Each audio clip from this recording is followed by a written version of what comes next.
ඔයාගේ කොණ්ඩේ තියෙන වේලුණ ගතිය අකීකරු ස්වභාවය නැති කරන ඒ වගේම අගිස් පැලන එක නැති කරන කොණ්ඩෙට ලස්සන අමුතුම ෂයින් එකක් එක්ක හරිය ෆ්‍රෙෂ් විදියට කියන අපි කොණ්ඩයක් තියනවා කියලා අන්න ඒ විදිහට කොණ්ඩයක් ලබා ගන්න විටමින් E කොහොමද පාවිච්චි කරන්න කියලා දැන් බලන්න යමු. මෙන්න මේ වගේ මුලින්ම භාජනයක් අරගෙන ඒකට සුදු පොල් තෙල් මේ සැඳි දෙකක ප්‍රමාණයක් එකතු කරන්න.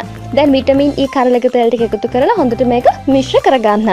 ලොකු දේවල් කරන්න නෑ. හැබැයි මේ කරන පොඩි දෙයින් හොඳ ප්‍රතිඵලයක් ලබා ගන්න පුළුවන්. කම්මැලි නැතුව හැමදේම කරලා බලන්න.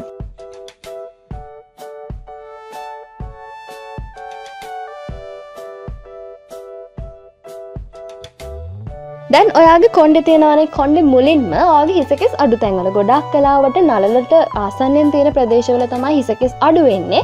ඉතින් ඒ ප්‍රදේශයේ මුලින්ම හොඳට මේ තෙල් එක ගාරි වෙලලා මසාජ් කරන්න. මසාජ් කරලා ඉතුරු වෙන ටික ඔයාට මුළු කොණ්ඩෙටම ගන්න පුළුවන්. කොණ්ඩේ අග්ගිසට ගන්න පුළුවන්. අග්ගිස් පැලිලා නම් ගොඩක්. ඉතින් මේ විදිහට හොඳට ඔයාගේ කොණ්ඩෙට ආදරේ සත්කාර කරන්න බලන් ඉද්දිම ඔයාට ලොකු වෙනසක් බලා ගන්න පුළුවන්. ඒ වගේම මේ තෙල් එක හදාගෙනට මාස දෙකක කාලයක් තියාගෙන පාවිච්චි කරන්නත් පුළුවන්. නැත්නම් ඔයා සාමාන්‍යයෙන් ගාන වෙලාවට පොඩි ප්‍රමාණයක් අරගෙන හදලා ගෑවත් කමක් නැහැ. තව දෙයක් තමයි පීනස තියන අයට තෙල් වර්ග ගන්න බෑ කියන ප්‍රශ්නය. ඉතින් මේ තෙල් එක හිස රදයට පීනස තියන අයටත් ගොඩක් හොඳයි. ඔයාට ඕන වෙලාවක පාවිච්චි කරන්න පුළුවන්. තවත් මේ වගේ ලස්සන කරන වටිනා වීඩියෝ එකක් අරගෙන ඉදිරියටත් මම එන්න සූදානම්. හැමදාම ආදරයෙන් ලෙන්ගතකමින් මේ වගේ රැඳී සිටින්න. බොහොම ස්තුතියි.